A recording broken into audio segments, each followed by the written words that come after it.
I caught every light. I couldn't find my keys. I had them in my hand, and then I remembered to go get this really yucky stuff, and then I put them down somewhere. I couldn't find them. You arrived. I arrived. Yay. You're here. Okay. So let's take a moment to settle our mind, or at least for me to settle my mind. Just take a few deep breaths and try to be aware of the sensations of your body. The breath, the body sitting here.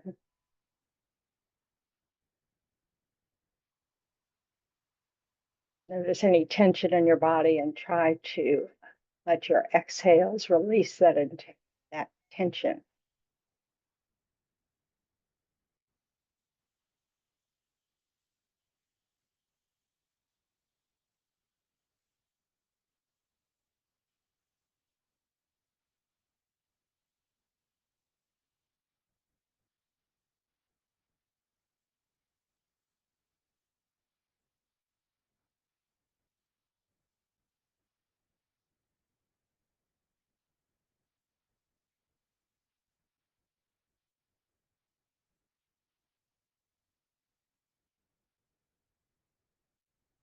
And generate an intention to use your time well in relationship to the reason you decided to show up.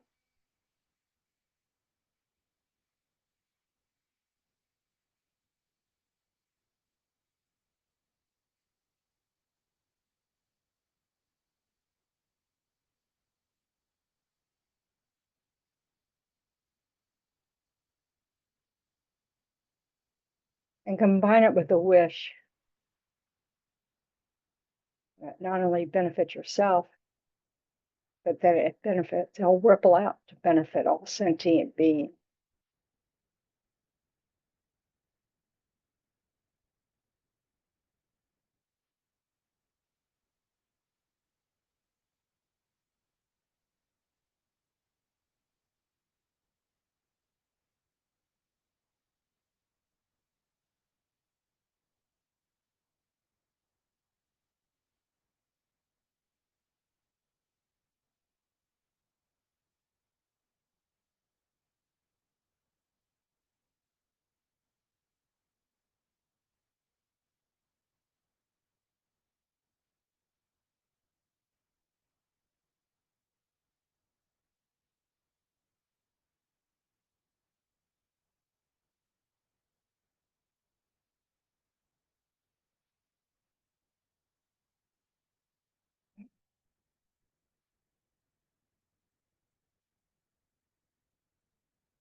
So now we can recite the 4 measurables,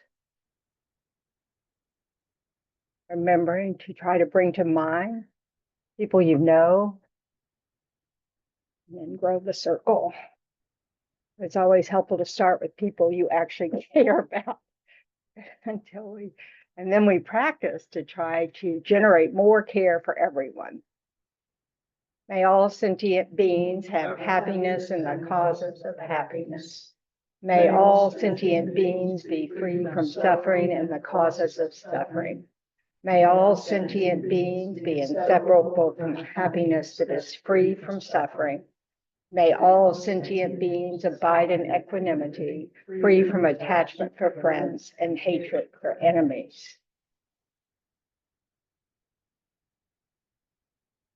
And page 98 for the refuge prayer. I go for refuge until I'm enlightened to the Buddha, the Dharma, and the Supreme Assembly. By the merits I create through listening to the Dharma, may I become a Buddha in order to benefit all sentient beings. I go for refuge until I'm enlightened to the Buddha, the Dharma, and the Supreme Assembly. By the merits I create through listening to the Dharma, may I become a Buddha in order to benefit all sentient beings. I go for refuge until I'm enlightened to the Buddha, the Dharma, and the Supreme Assembly. By the merits I create through listening to the Dharma, I have become a Buddha in order to benefit all sentient beings.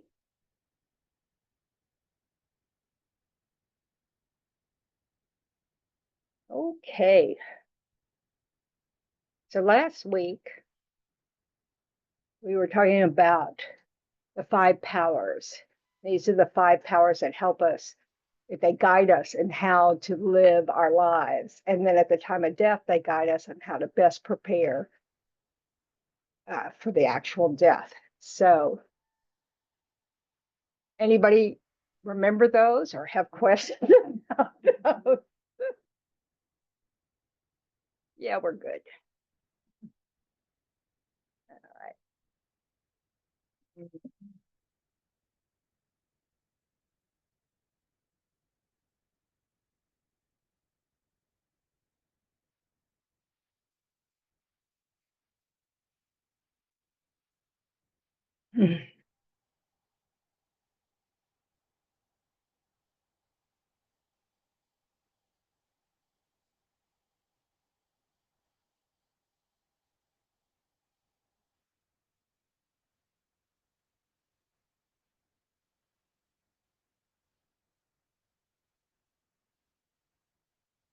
Power of intention. Just so you can remember the power of intention. We do that a lot here. So the idea is we want to get in the habit of being careful to not give any opportunity for disturbing emotions to arise, particularly those induced by the misconception of self, by the ignorance about how we actually exist, and also to recognize all opportunities for, that we can actually do something to benefit someone else. So, having set an intention, that helps us set our mind to be, to notice those things, because you keep, looking for them. You're not just thinking about, what you're going to have for lunch, whatever, all the mundane stuff that we're constantly just reviewing in our minds. And then there's the power of the seed of virtuous practice. And this is actually doing those things to give, to benefit others.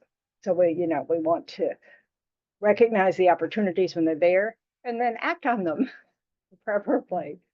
And then when our mind's taking an ugly turn, we want to recognize that, kind of pause before we say anything or do anything, and kind of take a few breaths and try to remember why it's not helpful to have a disturbing emotion arise in the mind. I mean, it's going to arise, but we just have to, we don't want to feed it with a story that says I'm justified in having this attitude. Oh. And that's the third power, the power of countering negativity. And part of this is all the Buddha's teachings are directed at one thing, trying to give up the misconception of how we exist. So, because that's the foundation for all our disturbing emotions. All our acts of harm, the root at their foundation comes from this misunderstanding how we exist, because that misunderstanding is what causes us to grasp at this idea that we, me first and my family first, and we have to take care of ourselves and our family at the cost of anything. So we will, so if we're afraid of losing our job, we may do manipulative things at work. If we're afraid of, I don't know, losing the respect of a benefactor, then we kowtow to their wishes. So these are the kinds of things that if we have greed, then we might look at ways that we could take advantage. And these are all kind of motivated by this idea that I have to take care of me and mine first, or we won't have what we need. And as you can see by most of us, we don't have a good clue about what we actually need. We always seem to need more. So, and then the power of prayer. And this is the main one is our dedication at the end of activities of all the positive seeds we've placed that are going to ripen as something positive for us in the future, that we're giving it away. We're dedicating it to the great enlightenment so that it won't exhaust until all beings are enlightened. It helps us, again, practice generosity and also to kind of remind ourselves of interdependence. That if, our happiness and our well-being depends on other people's happiness and well-being, that it's not just, we're not in this alone. We treat everybody badly, they might treat us bad. We don't understand that if we don't take care of the planet everywhere, we don't help people take care of the planet everywhere, none of us will have a planet that's has breathable air, water, and etc. So, I learned something this week that cockroaches are the biggest pollinator of rainforest. Oh, wow. That we depend on cockroaches for that. And now I know why they're here. I always question. Yeah, why would they be here? They're here because they created the cause to be a cockroach. Better than mosquito. Yeah, I think we should ship them all to Brazil. Oh, we have plenty there. Yes, but that's what they do for us in Brazil. And let's face it, rainforests, are our lungs, the planet's lungs. We need them to survive. So if you hate cockroaches, here's a little thing to kind of go, don't forget, So even when we dedicate, we're including that. There's also the power of aspirational prayer. And that's where we really, and this is really a good one for the time of death, because this is the one where you really want to go, okay, may I be born in a pure land, or may I be reborn as a human with good conditions, where I meet the teachings, with a family that doesn't, reject the Dharma, all those kinds of things, so that you can repeat your good conditions of this life in future lives and keep going on the path. And then the power of familiarity or acquaintance, where, everything gets easier with practice. We will remember if we practice to remember, this is the thing. We need to practice to remember. We don't have to, rely on gritted teeth to remember. We need to just practice to remember, whether we need list, post-it notes, phone messages, we need to practice, because we forget. We get hooked by whatever's going on in that moment that we don't like particularly, and we forget, to remember our basic intention for the day. When at the time of death, we use these practices to remember, like the power of the seed of virtuous practices to purify all our regrets. Strongly purify, because that can help them not ripen as a cause for your rebirth. Not one of those seeds. And then you can die without regret.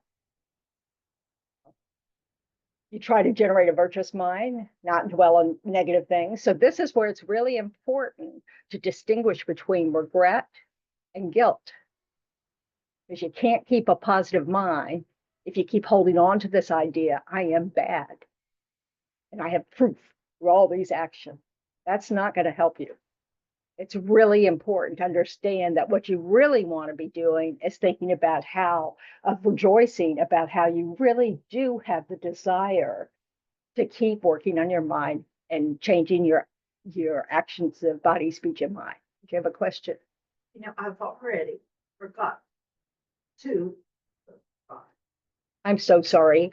Look it up at lamayeshi.com. I was going to ask you.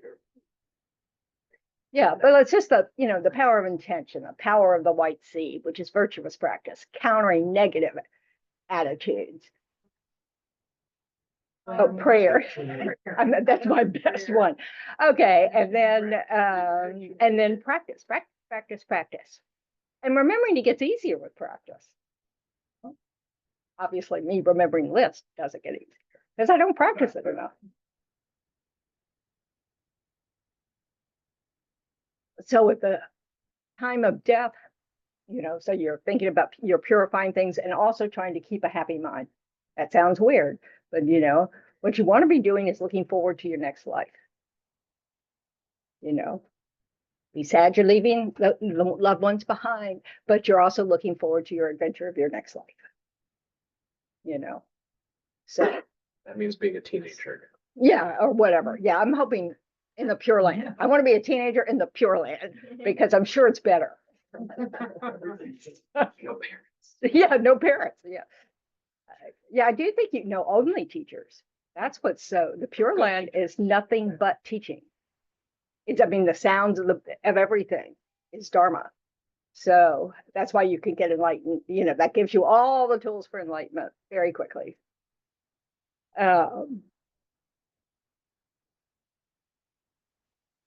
So the power of intention at the time of death is to recall the stages of the dissolutions of consciousness. So if you've taken death and rebirth, it talks about how the body dissolves and how your consciousness is, like our gross consciousnesses cease, and just all that stuff. So you'll have to study up on that. But that helps you not be afraid at the actual time of death, because sometimes people have kind of scary visions at the time of death. I remember my teacher said, Geshe Gellick from North Carolina said that he had a really bad illness. I don't know whether it was, I can't remember now whether it was malaria or something, but he was, had a high fever. And he kept seeing water just pouring from the walls, and just, which is one of the disillusions the water overpowers the earth element. So, so if we're prepared for that, we can kind of go, oh, well, that's what I expected. So then power of countering negativity, you really don't want at that time to fall under the influence of attachment, of aversion, being angry. You really want to counter that, because you kind of can think, well, it doesn't do me any good now. Oh, even your attachments don't do you any good now. In fact, they can harm you, because being attached to this life is going to create a negative mind at the time of death. It's kind of like time to let go. Doesn't mean you don't care about these, about your loved ones or whatever. It means that you can let go. You know how some people have to be told by their loved ones that it's okay, you can go. So it's because some people really hang on thinking that it's going to just devastate their family, and they're really suffering from that. So, and then the power of prayer again.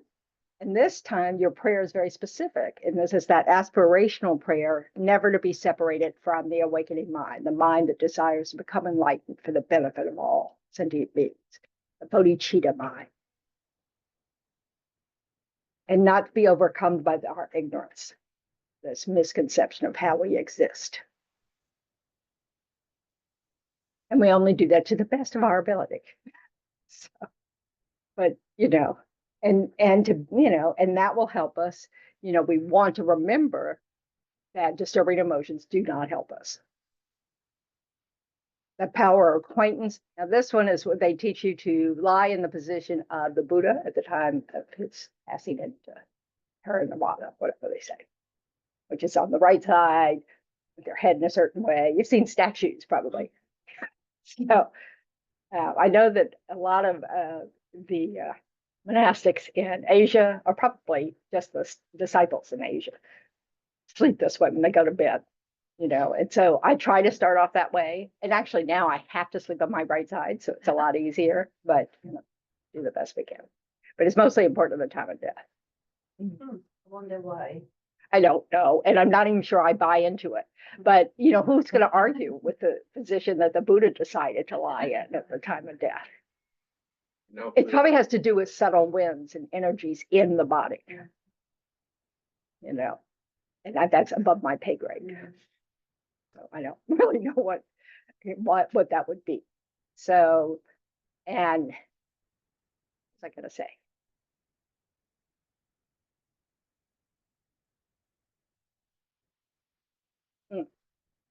And you can also, at the time of death, one really good practice is to do Tonglen with your breath. You know, like you could be sending, you know, bringing in the suffering of your loved one, breathing out, you know, gonna be okay.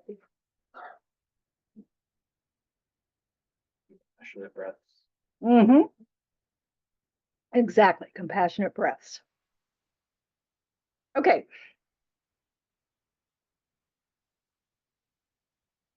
The next section. I'm not going to spend a lot of time on this because I would rather get to the actually what we need to do. So this is the measure of having trained the mind.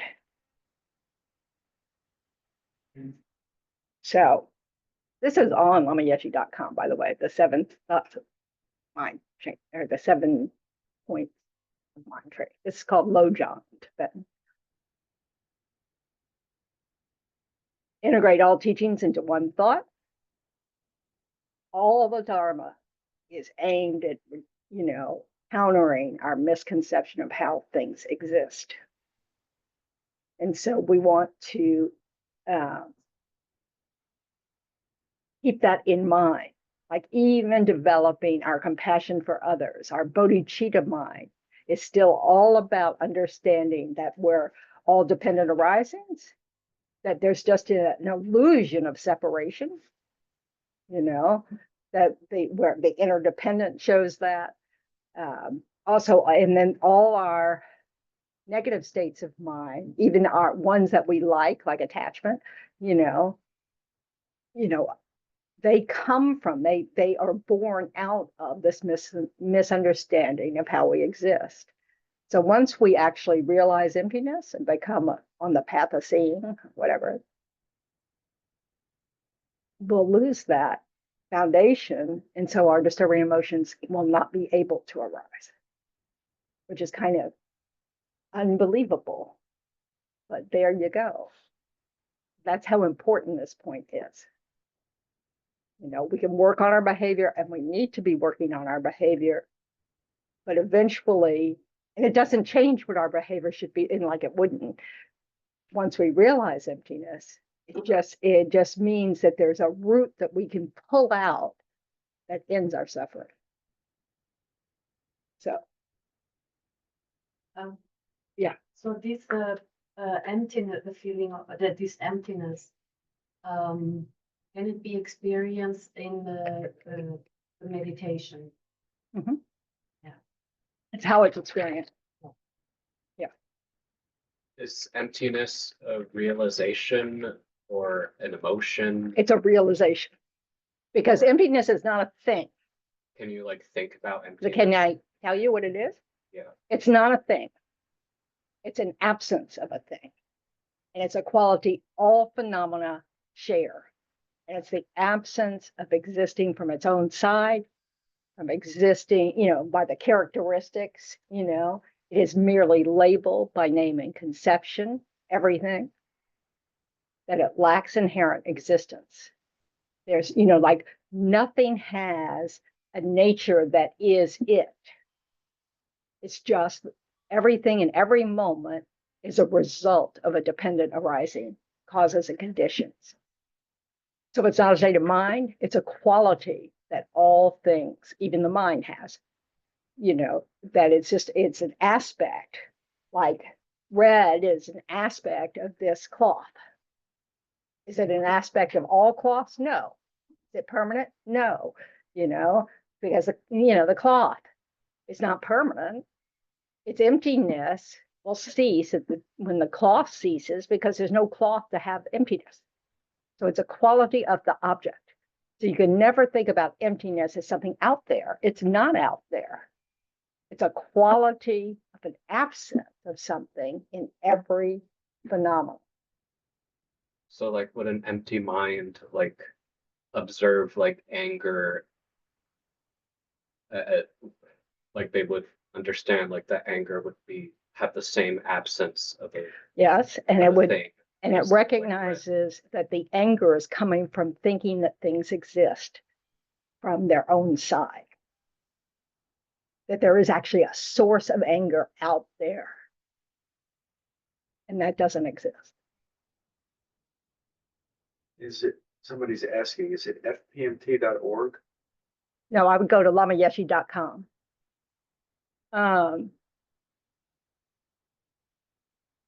So, okay, but we're not going to get into a discussion of emptiness because that's another course. And it will, you know, I'm getting through a course. I don't have a good reputation for getting through a course.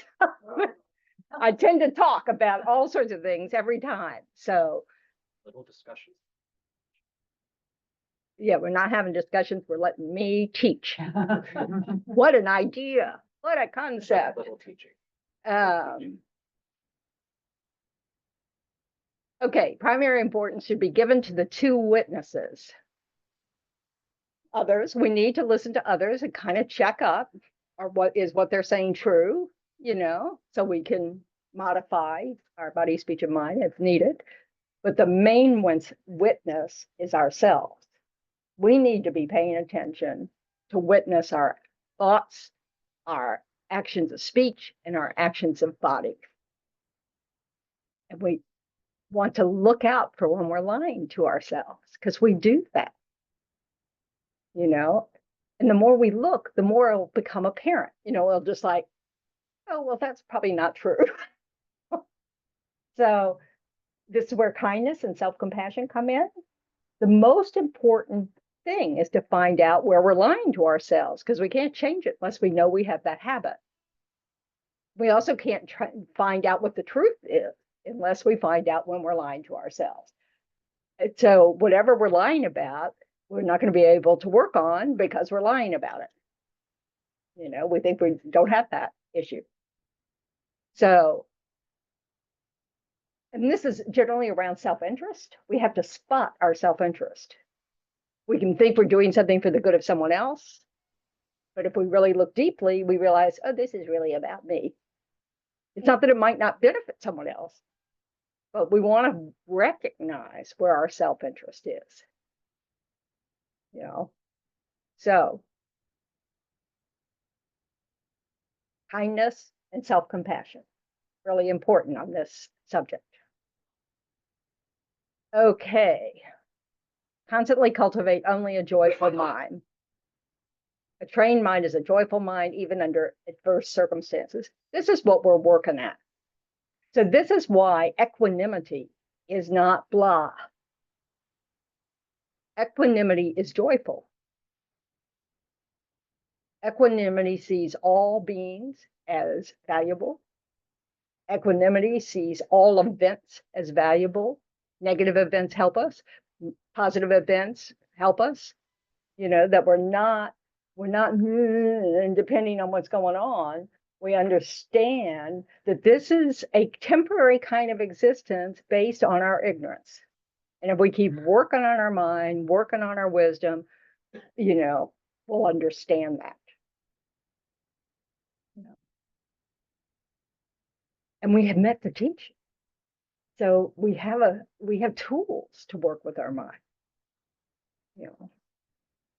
And then the measure of a trained mind is that it is turned back. And this is the reversal of normal, what we call normal reactions, like rejoicing for adversity. You know, this is like, we talked about this a few weeks ago, that a bodhisattva loves trouble, you know, loves the difficult person, because that gives them the opportunity to develop their good qualities. Helps them develop patience, helps them develop generosity, helps them get over themselves. You know, that life is not all about me. And if I expect everybody to treat me perfectly, have I treated everybody perfectly? How is that realistic?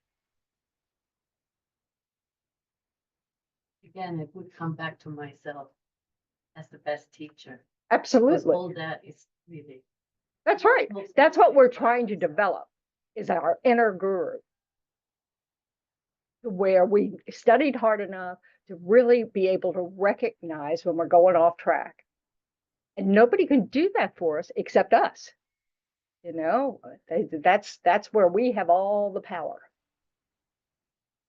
Okay. Seeing the awakening mind is the essence of all practice. These are the 5 marks. So a great bodhisattva, refraining from the slightest misdeed. That means you're really paying attention and you stop yourself from doing it. Now remember, these are the 5 marks of a trained mind. You've done the work and you've succeeded. Don't hold yourself to this standard at this time. That's why I wanted to go to the next step. Okay. Able to undergo all hardships, disciplining the mind and eliminating disturbing emotions. This is the direction we're trying to go. Don't give up hope every time you miss it. We'll never get there if we don't keep trying. You know, consistent virtuous behavior more than deed, a practitioner of virtue, constantly engaged in generating the awakened mind, that mind wants to become enlightened for the benefit of others. And the trained mind retains control even when distracted. Continuous, spontaneous mental control even in an earthquake. These are goals. You know, so judging yourself now by this standard, you know, if it discourages you, don't look at it, you know, because it's huge. Okay.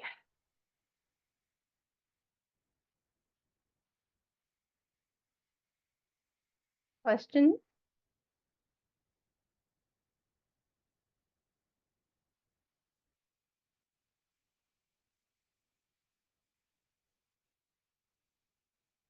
Okay, well now we're going to get to the little things that can help us actually try to achieve those goals. All right.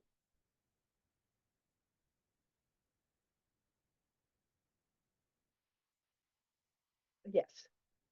Like if a stranger yells at you for no reason. There's a reason. Well, the reason for me was because I was like, No, there's a reason, but it's your karma. well, So like a stranger yelled at me because he wanted me to just get out of the way, and he was like being like really mean about it, and I didn't say anything. So that was very smart.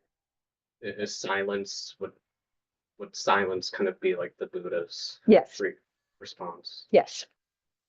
Because you don't want to retaliate. You don't want to say, I can show you how you're wrong. It's our karma that causes someone to yell at us. We've done that to someone else at some point. Yeah, past life, this life. You know, like I want people to get out of the way all the time. So here you go. You were the cause of them yelling at you. They have their own karma going. You know, they've just practiced it, you know, they've strengthened their habit of doing that. You know, you've just exhausted one negative seed of doing that to someone else. So that's good news. But you know, and this is something to remember. We tend to judge things by saying that person's an idiot or that person's mean or that, we forget that I created the cause for that.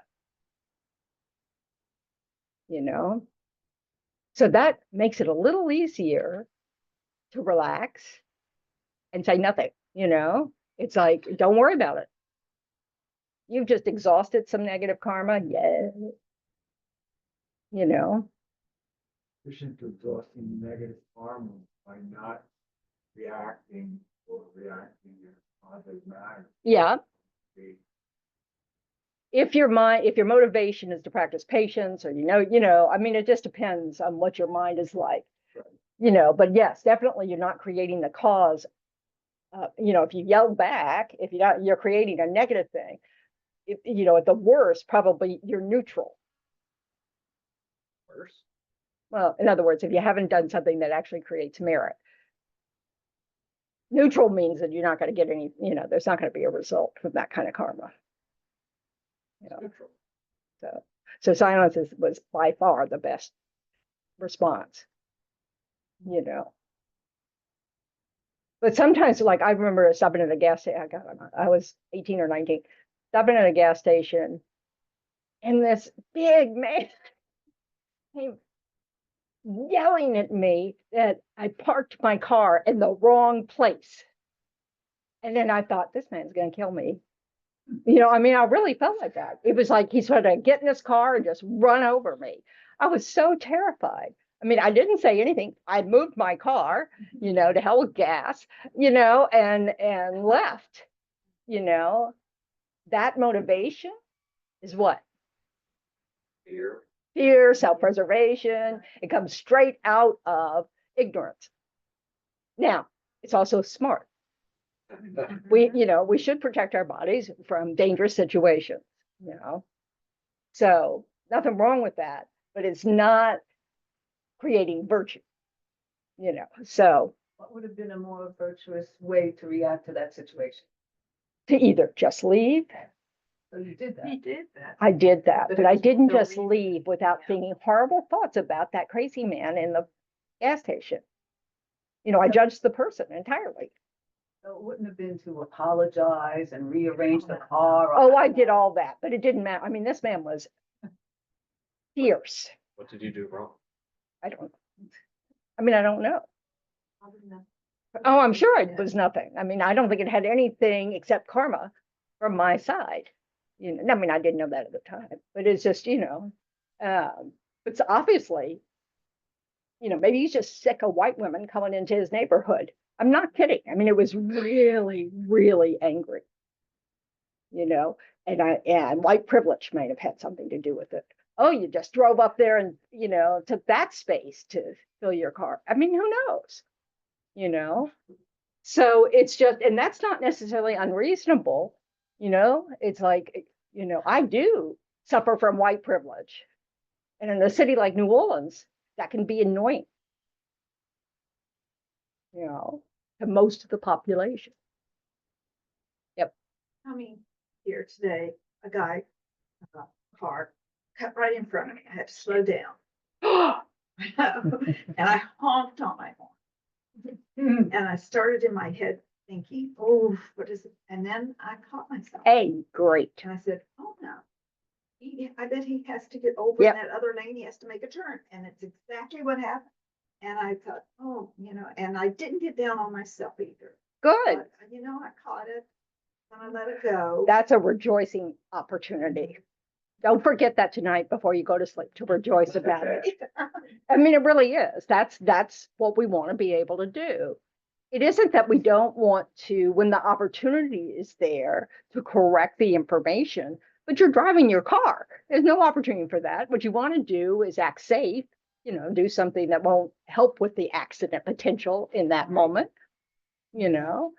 and not hold it against the person. You can even say a prayer that he doesn't get hurt this way. It doesn't hurt anybody else doing that, because it's not a safe way of driving, but we've all done it. I bet, okay. You got another story?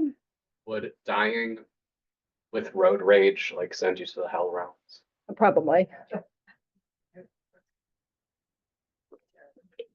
Especially if that road rage wants to kill that other person. The mind that wants to kill is a really negative mind. So, and a mind that wants to kill in anger because you've been, harmed is another, and you're just adding layers, layers, What and about layers. an annoyed mind?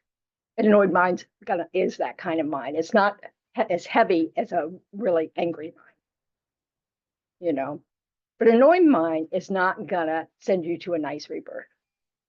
I mean, you also have a powerful virtue there that, like, I feel like a teenager. you just drive into another car, or whatever. I mean, have you ever been, and, somebody does something stupid, like crosses, they haven't waited, they haven't yielded, and they come, so that, and you have to slow down because they haven't yielded. Is that the word? Okay. And you just want, I'm just going to hit it. Maybe he'll learn it.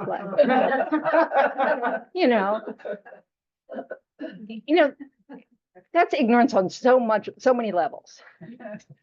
So anyway, okay.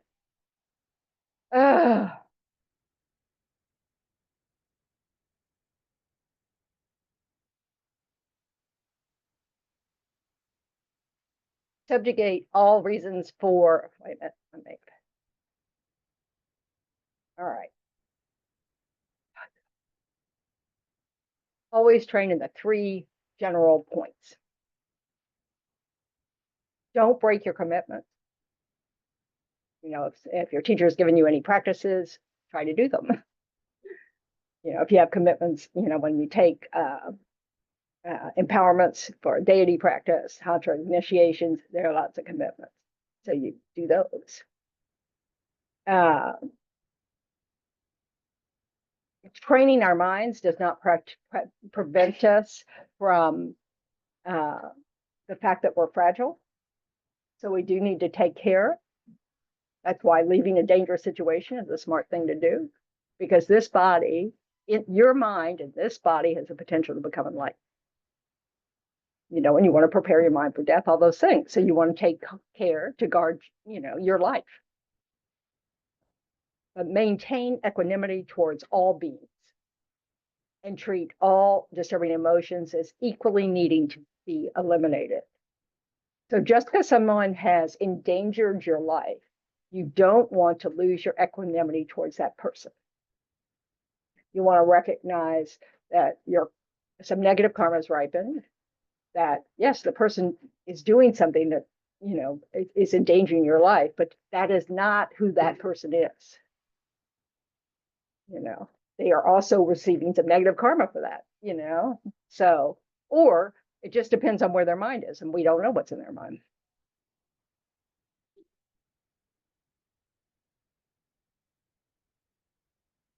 So,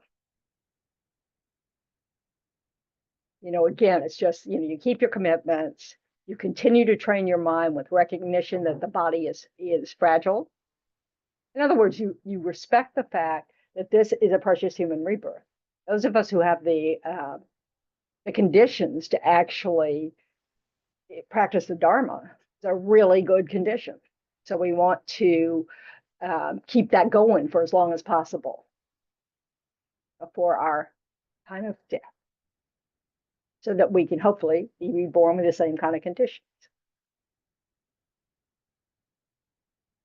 Engage vigorously in forceful means to cultivate qualities and abandon disturbing emotion. So most of our teachers that I've had, yeah, wage war, be obsessive, turn animosity against your disturbing emotions, not other people, not other situations, not the events happening. But when your disturbed mind arises, go, you're the source of my problems. You know, so I'm not following you. Yes. What about self-harm? Well, that's like, you know, what good is that? But like raging war, it's like Waging war on your against your vigorous emotion. self-harm isn't that.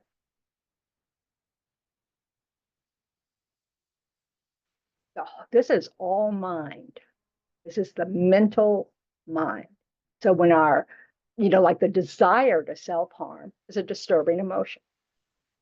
It's a desire to escape from something, you know, some other kind of pain. But harming the body is going against that second, training your mind without respect to the frailty of the body. So you really want to recognize that blaming our disturbing emotions for our problems instead of others, instead of events, is the way to get handle on peace of mind. You know, because we can look at our mind and start to figure out, what am I mistaking for the truth when it's not the truth? Like we should rage war on the mind that wants to self-harm. Yes. Not doing it. By not doing it, and by giving yourself strong conviction that it's not going to solve any problems, that actual action, but resisting that mind will solve some problems. It's worth doing. So, and this is really important to know. This is why I talk a lot about self-loathing. Self-loathing is a disturbing state of mind, and we want to counter it. We certainly don't want to practice it because all it does is help us practice loathing of beings. So then we loathe others. You know, it's not a good mind. I try to have loathing for myself. I see the idiots on the road doing something stupid. I've realized that I've done things worse than that. No So, kidding. Yeah, I forgive mean, that's the thing. We need to understand that all sentient beings are in the same boat. They don't know what they're doing. They don't want to suffer, and they want happiness. And the key point there is we don't know what we're doing.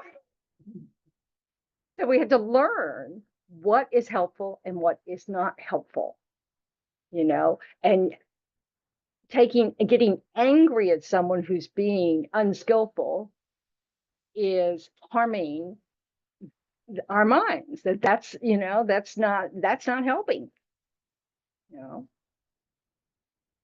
Okay. These are big topics. Discovering Buddhism kind of touches on all of them. Hopefully it'll be retaught again. Subjugate all reasons for selfishness. We've talked about that a lot. Recognizing that there's a difference between self-care and self-centeredness. And we need to really spot self-centeredness, you know? Yeah. It's the best way to do that. I think that's what I was talking about earlier, where you always hunt for the self-interest in your mind, in your thoughts, in your speech, and in your actions. You know, and then recognize that that is coming from ignorance. You know, you've studied a long time, so you know that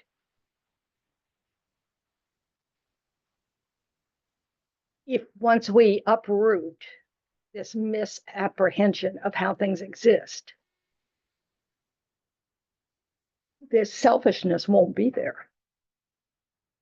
You know, so the baby step before we get to the realization of emptiness, which doesn't feel like a baby step at all, by the way, it's a big, major step, is to at least recognizing that we are twisting things for our own purpose, you know, and that self-centered mind we want to check up, you know, so that it's not that you stop doing something that you're doing. Maybe what you're doing is good. What you want to do is go, that's not a good reason to do this. I need to work on that. You know,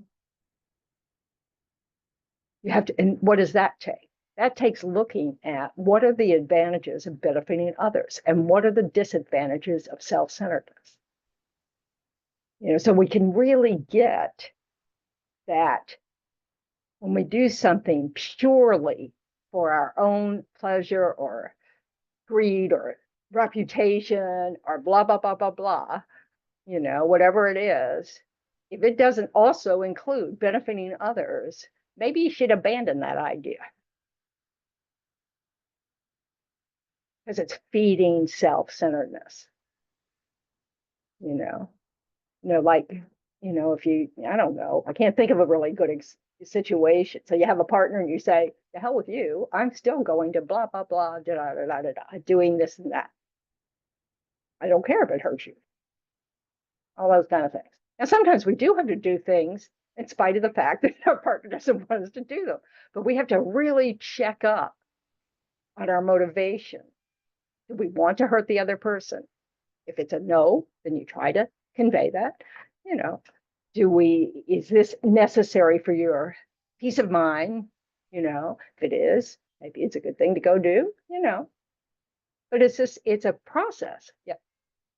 Like, what if you have like two paths, path A and path B, and if you choose path A, you'll benefit like your family, like Right. 5 people, and you'll just kind of be with them forever and keep benefiting them forever. But path B, you'll benefit like 100 strangers. You're looking at a At the- nut. at What the do you think I expense. think about that? You think my family was thrilled?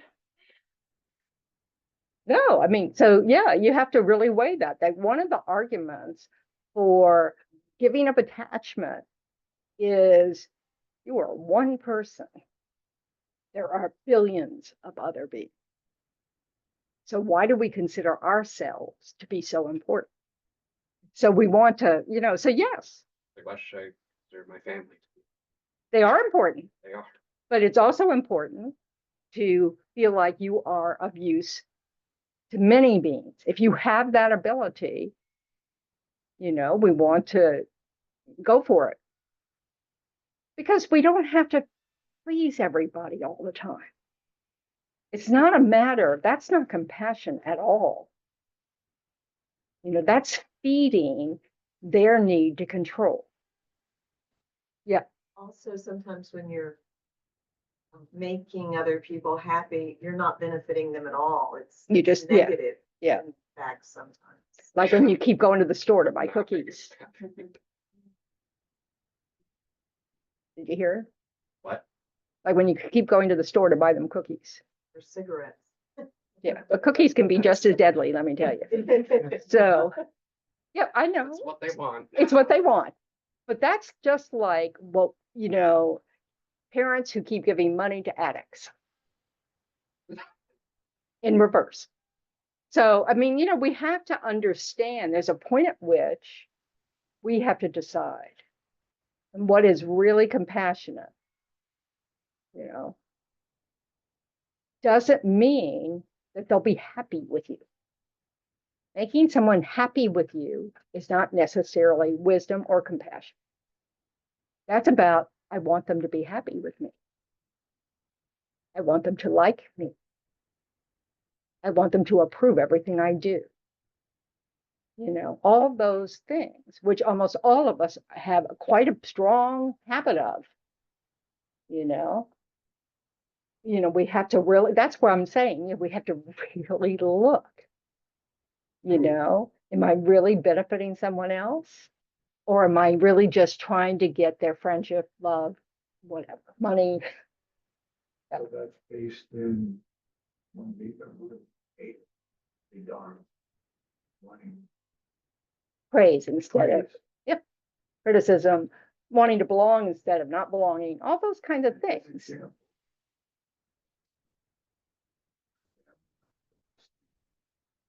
I think 100. But don't forget, your parents are a field of merit. They are important. You have strong karma with your parents. So like taking care of your elderly parents is a great action. Example, 5 family members or 100 strangers. Yeah, no, the 100 strangers have more value in the terms of if you can really benefit them. So we have to find our work of how we can be of benefit. We have to participate in society too. Society needs everybody working if they can, doing something in the world that benefits. And that can be, taking the trash out. That can be, I don't know. Think of something. Making me clothes. You know who makes robes? Who makes the robes in the monasteries? Well, and nunneries. Monks and nuns. They make their own clothes. So complicated, I haven't figured it out. I mean, I really haven't figured it out. You need a pattern. But all the monks and nuns make their own robes. But they don't make the fabric. So, I mean, it is very hard to figure these things out. It's very hard to figure out the line between benefiting your parents and catering to them. This is not easy to do. These are tough decisions. You know, and many of us, when we've gotten older, have realized, well, that wasn't a great decision I made. You know, both directions. You know, whether it's, I doing something for them, you realize, oh man, I missed an opportunity to really develop myself in a different way and be able to do those things that would also benefit them and blah, blah, blah, blah, blah. But because we have lives, we get separated from our families as we grow up. So, it was hard. I'm thinking of Dalai Lama, for example. As a child, he was taken from Oh, the yeah. family and he's benefiting. And his mom lived outside of the monastery because women aren't allowed in the monastery after 6 p.m. This kind of cracks me up. So anyway,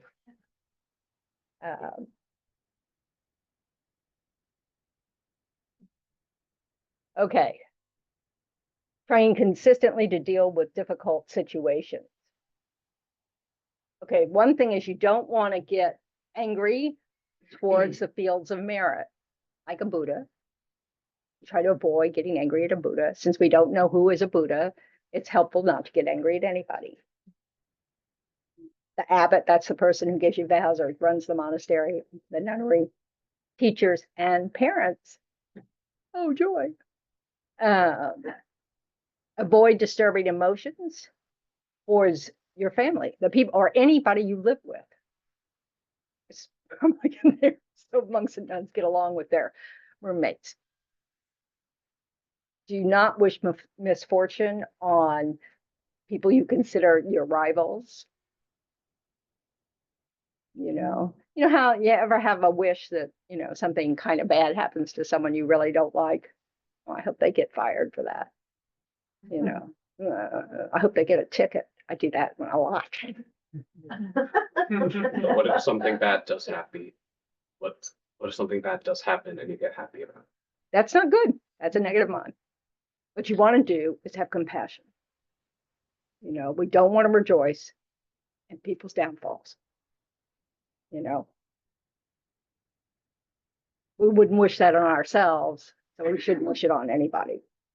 I mean, and so the compassion doesn't mean that you don't, you prevent the downfall or something. Like you don't let them go to prison or something, and they're a psychotic mass murderer. No, we need to keep them separated from society. That's compassionate for them. Why? It prevents them from killing a bunch of more people. And that's hell realm karma.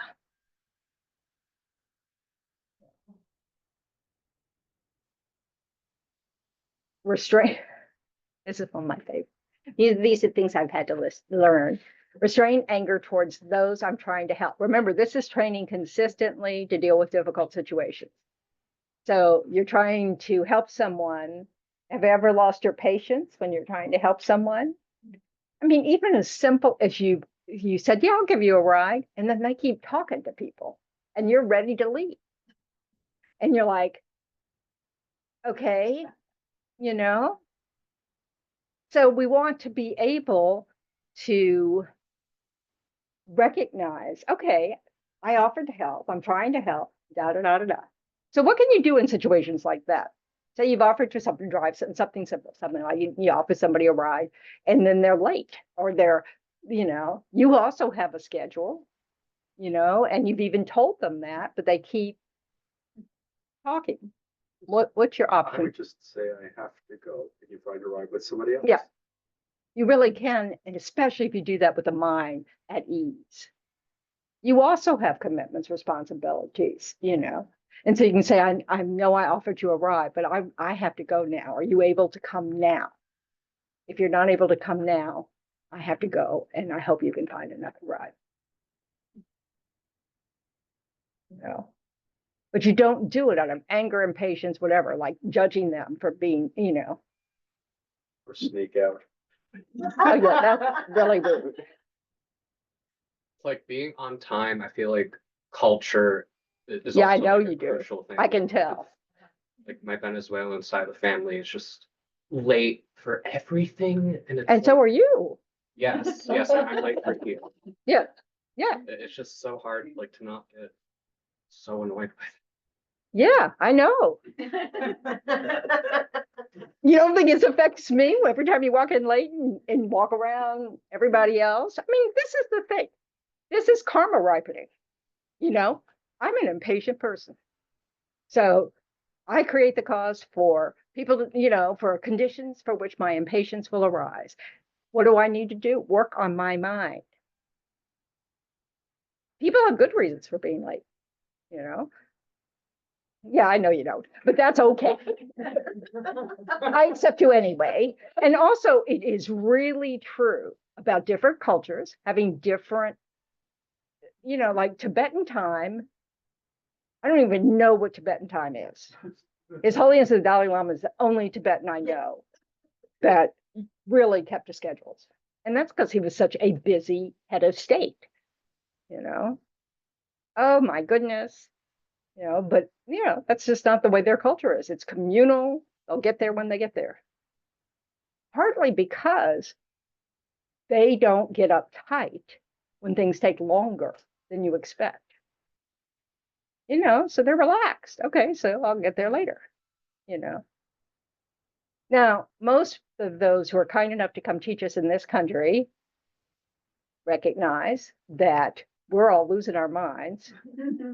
So please come on time, and, the good news is that most, you don't usually let teachers get themselves to teaching. You go get them. And so you're actually in charge of, of making sure they're on time. Now, that doesn't mean they'll get in your car on time. Yes.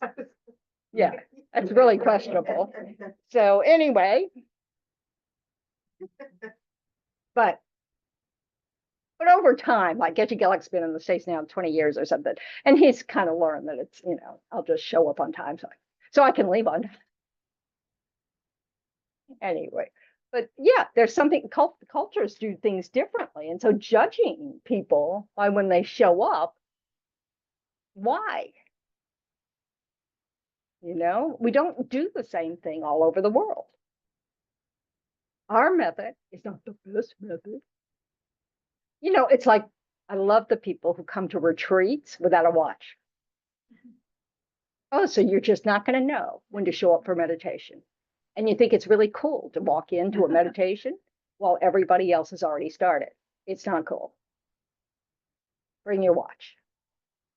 Set an alarm for when to wake up, because usually your first session's at 5 a.m. So, you don't want to be a condition that disturbs every mind in the room from their meditation. So it's just, now, it may happen because things happen, but you don't just say, oh, well, I'm just going to wing it, because it's not kind, it's not respectful. Everybody, just like you, has paid a lot of money, taken time off work, to come do this thing. So When someone's late a lot, I feel it's disrespectful for my time. because it's all about you. It's not. No, guess what? Okay. Yeah, I mean, really, basically the answer to many things is just that you are not the center of the universe. And neither am I. And neither are all the people who think they are. We're not. Yet we respond from that point of view. That's our ignorance. That's why we want to, it's not that be kind to yourself, but just remember that mind that arises thinking, that's grasping at the self. And thought about Yeah.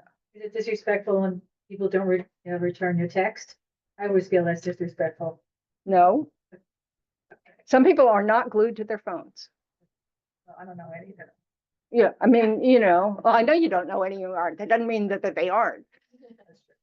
So we need to remember that we go by our thoughts, so does everybody else, and we don't know what those are.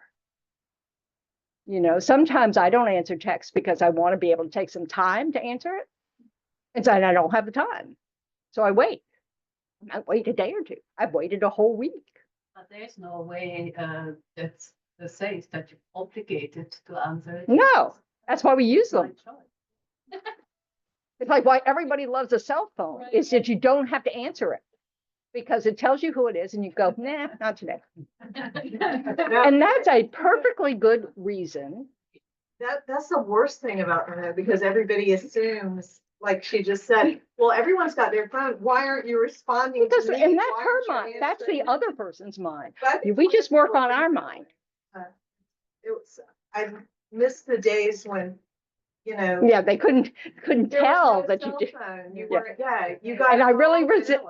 Remember when answering machines Yeah, came? but and it you was know- like, oh, that was high tech. So these days, if you have your email or text set to notify you when the other person gets them, you might want to turn that off.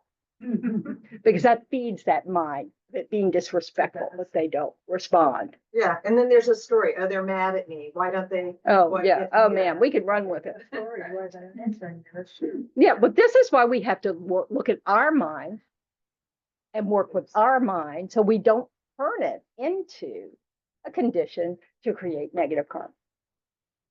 And to feel bad. Why do we want to feel bad?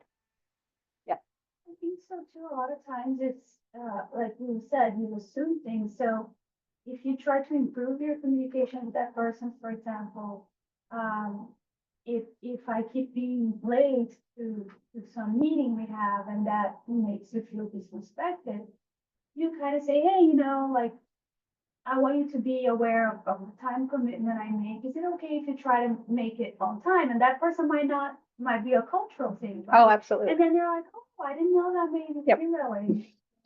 We can always make our desires known. We need to watch judging others. They're not disrespecting you if they just don't agree with your time frame. It's just like, oh yeah, I understand that and I appreciate the commitment you've made of your time and I'll try better. But people have lifestyles and problems at home and all sorts of things that interfere. And it's just the way samsara is.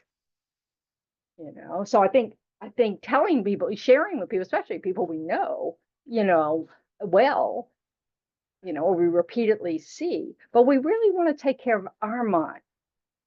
Like it's our mind that gets upset. It's not the event. It's our habit of thinking we're the center of the universe. And accept the person as they are. Yeah. On time, I saw advertisement on the radio. This is Lewis the Hatter. We're open every night until we close. That's right. In New Orleans, that could be any time, So, okay. Don't rely on other conditions. Don't practice only when the conditions are perfect. Our practice is our practice no matter what's going on. Don't sit there and think, yeah, but I'm sick. Yeah, but I'm tired. Yeah, because this is not fair. Whatever this is, Those are actually the opportunities to practice. So if we're expecting people to be cooperative with our practice, that's again thinking we're the center of the universe. We want to watch that. No. That doesn't mean we don't have conversations to, kind of like, share, especially with partners. I have this expectation that this will happen and it's not happening. And I'm reading it as disrespect. And I need help with that.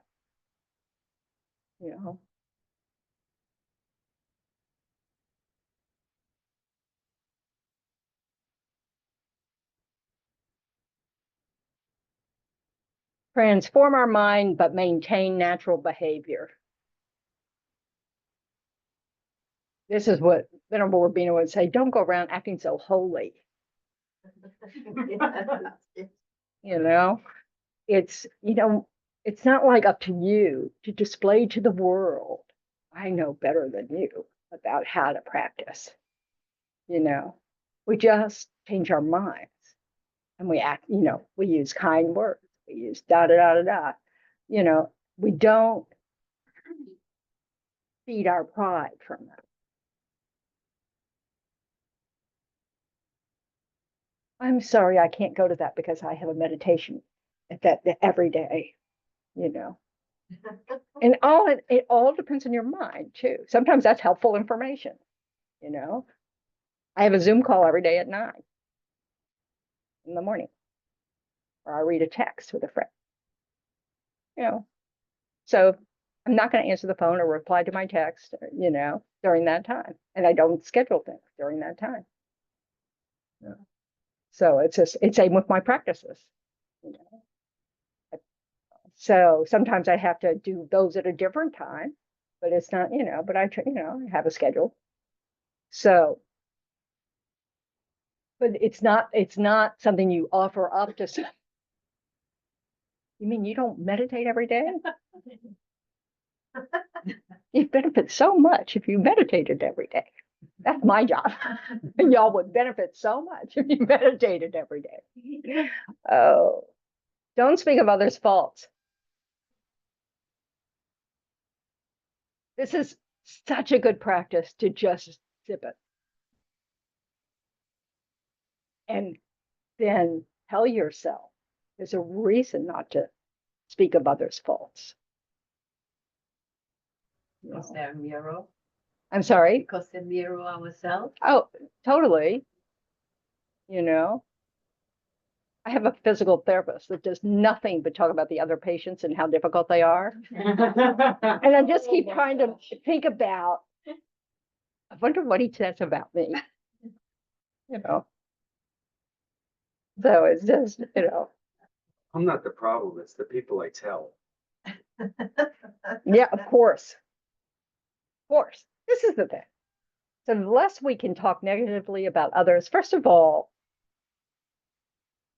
we are making them an inherently existent fault. You know, oh, that person always does this, always does that, blah, blah. I bet not. Do you spend 100% of their, you know, your time with them?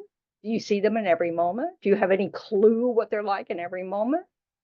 So this idea that we can affix something to some person based on a few interactions, even over decades, doesn't mean they are that. It means they have a strong habit of that, but it doesn't make them who they are. They're completely a impermanent, changing moment to moment body and mind. And they can have the opportunity to change that habit. And we're not seeing them all. We have no idea what's motivating that habit in their minds. You know, we don't know what their life's been like. We know not, you know. So trashing people with our speech, you know, kind of creates the cause to being trashed. You know. And how can it be harmful to the others? Which others? The people you are talking to and the people you're talking about. Well, yeah, you're crossing them to create bad karma. Because it might be a condition for them to also trash others. And you're encouraging that. You might be also creating a condition where someone who might turn out to be a good friend of someone else to not be that. Because you've now colored their, you know, it'll be hard for them to meet that person.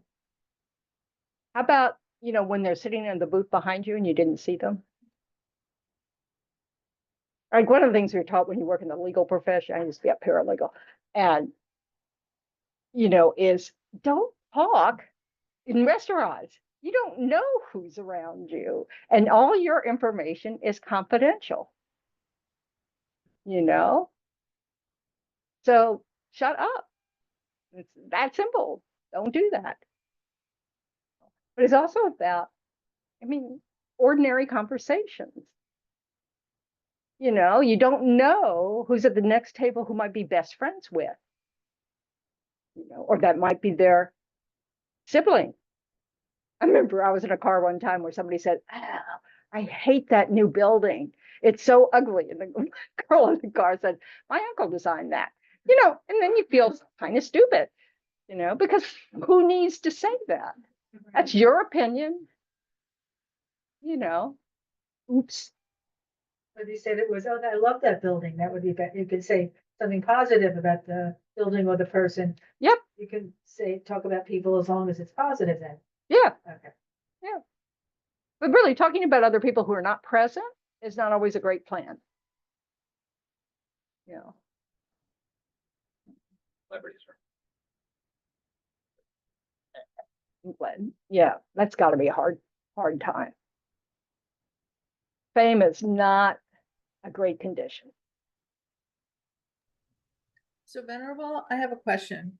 This is more pertaining to gossip, more like gossiping about others, right? More of gossip speaking, opposed to what we were discussing earlier with family members that maybe we have an issue with, and we want to explain to them why, in a compassionate, loving way, what it is that we have a problem with them or we don't like about them. Yeah, but you're talking to them. Okay, but okay, I understand. So that you're talking to them directly, so then that's fine, as long as your intention is not to hurt them. Yeah, and that you know, is a conversation, not a pre-drawn, that's not right. But you know, you haven't already decided in advance. Phyllis saying she said what I don't like about you, basically, instead of what my mind. Yes, always talking about I. From your perspective, that this hurts, you know, that I feel hurt, not that you are hurting me. Okay. You know, because that's not their intention, most likely, you know. So it's really about, that's where you're trying to help people understand each other, where you're having a conversation. I want to help you understand, you know, from what's happening from my perspective, you know, and it doesn't, you know, it's not necessarily like it's going to go well. You know, it can take someone aback, you know, so, but that doesn't mean they won't, you know, kind of think later, go, yeah, I really appreciate you talking to me about that. You know, but it's always hard. We get defensive very quickly when we feel like we've done something wrong. You know, we're fragile that way. Because we validate ourselves through others, not our inner wisdom. You know, so we need to be mindful of that in others. But gossip is sort of, it falls in the same category of trashing others. You know, it's really not necessary to talk about what other people are doing, what they're, you know, blah, blah, blah, blah, blah. Why? There are billions of things to talk about. Why talk about people who aren't there? Do you want to be talked about when you're not there? Yuck. You know, we need to respect the fact that, you know, if we want people to trust us, they need to feel safe in your presence. And if they find out that everything they share with you, you share with someone else other than your partner, you know, it's, you know, it's like questionable. You know, because you have to ask your motivation for that. Okay, why am I talking about this person that's not even here? Now you may be talking because, oh, they're going on this trip. Well, talk about the trip. You know, oh, I'd love to do a trip like that. You know, so take the conversation out of talking about somebody else's life to what you want to do. Yeah. And then you might switch to something entirely different. You know, like the paintings you saw at the museum last week. Right. So, how are we doing? This is why I said this is just a second.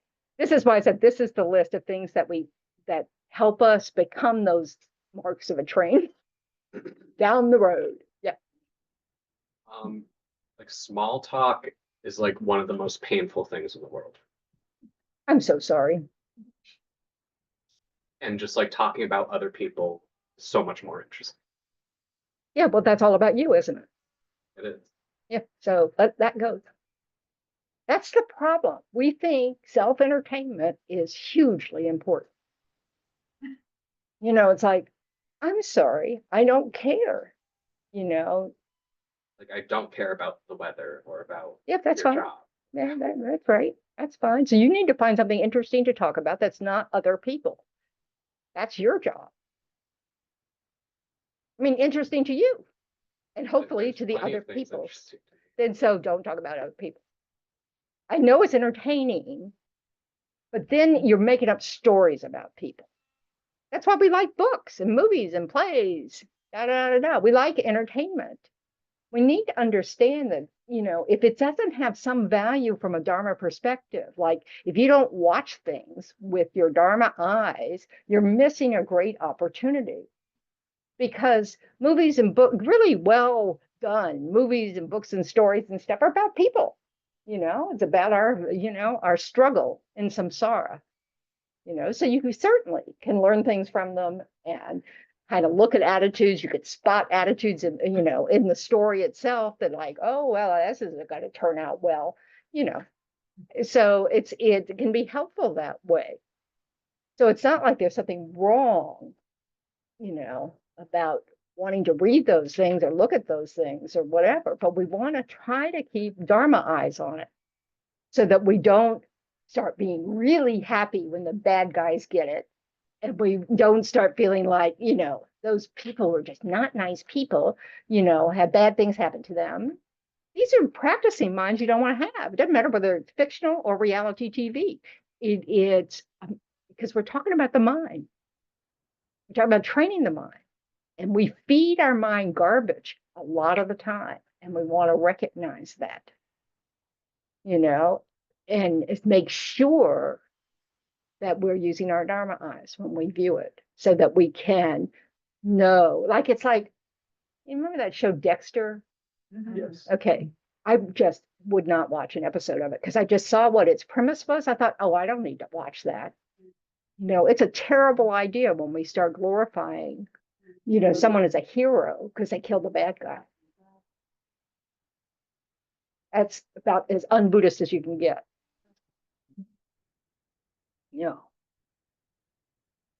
Now, so, I hear it was very, very, very popular. And we want to think about that, because that's feeding the mind that says, oh, if I can just kill all the people I don't like, I'd be happy. Good luck with that. Would you like to read murder mystery? I love reading murder mysteries. Well, Well, what if you feel do I feel thrilled about the murder? No. And actually, I don't read them for the murder. In fact, I skim all that stuff. I like to read about the detective's process of dealing with the whole thing of it, because people do commit murders. And so people have to then try to figure out who committed the murder, and then they have to cope with it because they're facing things that we don't want to face ever, and they're having to face it in other people's lives all the time. I love murder mysteries too, so I'm thinking now I have to get that up. Again, gosh, I'm repeating myself. You have to bring your Dharma eyes. And if you realize that some genre you like is feeding minds you don't want to develop or don't want to continue to practice, then stop it. Recognize that this is doing you harm. I used to watch ER. I loved ER. And so 20 years ago, 25 years ago, whatever it was, I realized when I was at the edge of my sofa, watching for the next thing to happen, I thought, this is not good for me. I'm anxious enough. Really? You're going to watch this? So I had to give that up. So I can't watch shows like that. It's just, not that I should watch any shows, but, it's just like you have to recognize if it's feeding some mind of yours that is something you really want to abandon, like judging others, and shows are full of that. So we're out of time. So I had sad. Especially TikTok. The TikTok algorithm. I've never looked at TikTok, and I'm kind of glad. You should be. Yeah, I am. Thanks for that validation. Oh. And I mean, It's like digital cocaine. yeah, I know. It's really fascinating. Okay, so in our dedications, remember the Pope, remember others who have, died recently. Remember all those that are suffering in wars and famine, in their homes being destroyed, for whatever reason. Just that these are the kind, we are giving our merits away because not everybody has good conditions. They don't have leisure time, they don't have homes, they don't have shelter, they just don't have, it's like terrible. And then there are all these people who are grieving for someone who died. So we want, we want to send out, positive things for them. It's just, samsara is hard. So we really want to keep that in mind. And we want to rejoice about our good condition. We created the cause for those as well, and we want to rejoice that we're using them in a way that's meaningful.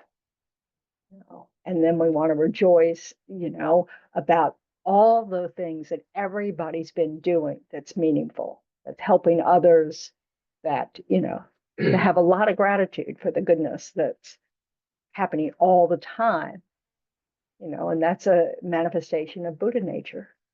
So this is good news. We all have these things, and they're in use all the time, no matter how much the news is about the difficult stuff.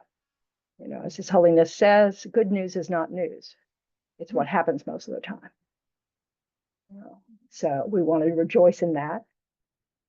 And then we want to share the merits of all of that. So on page 244, 46, 246.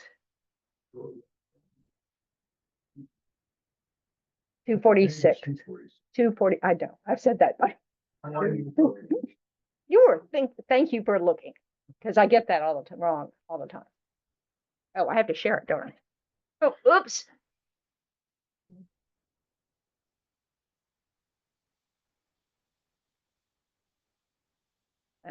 Okay.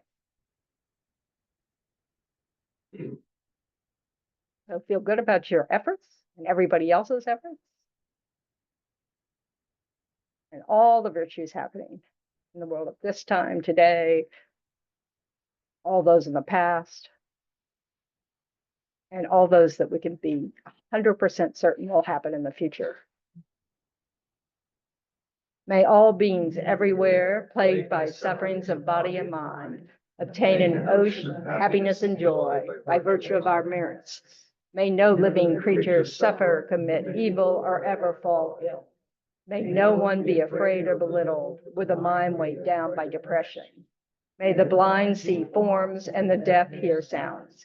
May those whose bodies are worn with toil be restored on finding repose. May the naked find clothing, the hungry find food. May the thirsty find water and delicious drinks. May the poor find wealth, those weak with sorrow find joy. May the forlorn find hope, constant happiness, and prosperity. May there be timely rains and bountiful harvests. May all medicines be effective and wholesome prayers bear fruit. May all who are sick and ill quickly be freed from their ailments.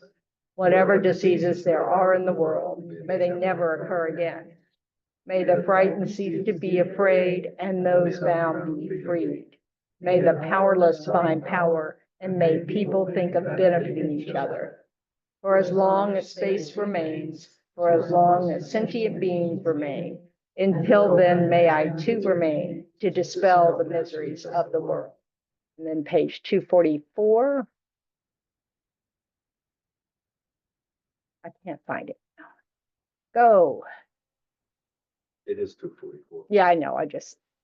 Sometimes, technology is more in control than I am. Okay. In the land encircled by snow mountains, you are the source of all happiness and good. All powerful Chenrezig, Tenzin Gyatso, please remain until samsara ends. And then 234. 245. No, we've been told that we should keep saying this prayer. So page 234. 34. Okay. Fearless teacher and assembly of the children of the victorious ones, Shravakas and Pratyeka Buddhas, victorious Losam father and sons, along with the lineage masters, all the objects of refuge of infinite lands, please bestow the virtue and goodness of accomplishing this prayer here and now, holding and spreading the Muni's precious and complete teachings through explanation and practice. You wore the armor of patience that's never discouraged. Incomparable venerable guru, to you I make request. While striving single-pointedly for the sake of the victorious one's teachings, the sole gateway through which all benefit and happiness emerge, and for mother living beings. Departed to peace, what a great loss. Nevertheless, through the undeceiving truth of the blessings of the ocean of the three jewels, and the great waves of bodhicitta of the children of the victorious ones, may the smile of a reincarnation swiftly beam in glory for fortunate disciples.